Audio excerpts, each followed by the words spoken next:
Bienvenue dans le journal du trader de ce mercredi 20 août. On ouvre avec le Forex. Sur l'euro USD, l'euro casse son support. Les 1,3300 sont à surveiller aujourd'hui.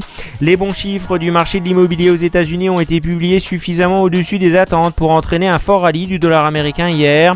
Avec l'envolée du billet vert, l'euro USD a cassé son support à 1,3340.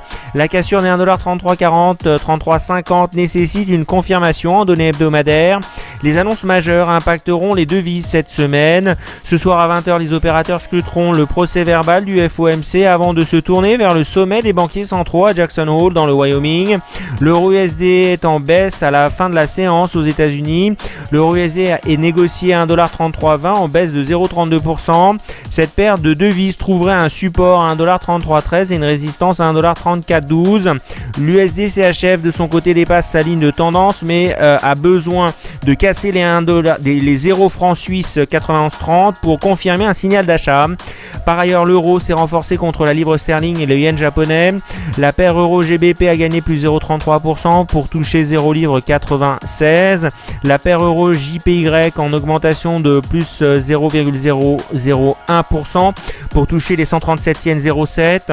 Si la remontée des taux d'intérêt US s'avérait à terme devenir une réalité, le dollar US s'en trouverait naturellement orienté à la hausse. L'indice US dollar qui suit les performances du billet vert face à 6 autres principales devises a progressé de plus 0,12% pour s'échanger à 82,04$. Sur le COMEX, l'or a perdu moins 0,02% à 1296,40$ l'once. L'or est susceptible de trouver un support à 1293$ et une résistance à 1316,50$. L'argent a progressé de plus 0,10% à 19,432$ l'once. Le cuivre a progressé de plus 0,09% pour s'échanger à 3,092$ la livre. À New York, Wall Street poursuit son rallye suite aux chiffres de la construction résidentielle et des résultats de Home Depot illustrant l'amélioration du secteur de l'immobilier aux États-Unis. À la clôture, le S&P a fini à moins 0,23%, le Dow moins 0,19%, le Nasdaq a fini à moins 0,19% après le mois dernier qui a suscité donc une ruée sur les actifs moins risqués. Le sentiment du marché est donc à se retourner actuellement. Pour les investisseurs, cette semaine va être l'occasion de se rassurer sur la politique monétaire de la Fed et le symposium de Jackson Hole. Les minutes au procès verbal des réunions du FOMC, le Federal Open Market Committee, organe de décision de la Fed, est d'importance pour les investisseurs.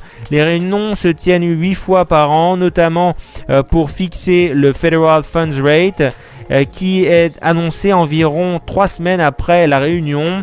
Publié ce matin, les prix de la consommation semblent d'ailleurs s'éloigner d'une menace d'une accélération de l'inflation et d'un relèvement des taux d'intérêt. Ils n'ont en effet augmenté que de 0,1% en juillet. La nette hausse des permis de construire est essentiellement la résultante de la bonne tenue du segment volatile des immeubles d'habitation.